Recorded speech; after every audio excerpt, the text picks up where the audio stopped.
yung left side natin kailangan ko pa i-adjust kasi as you can see medyo malapit sa ano sa text box.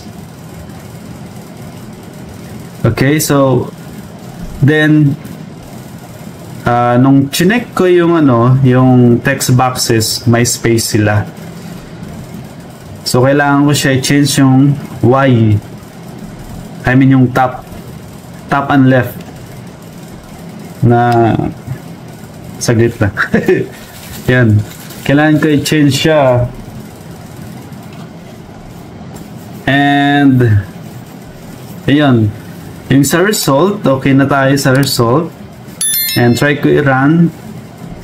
Okay, pero yung result as you can see malayo siya eh.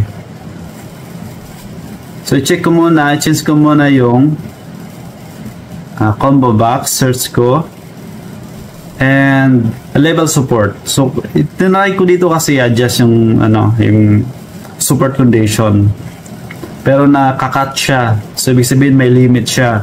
So binalik ko siya sa dati and in-adjust. So yun lang talaga ang magiging ano natin. So it's up to you. Depende sa ano gusto ninyo guys.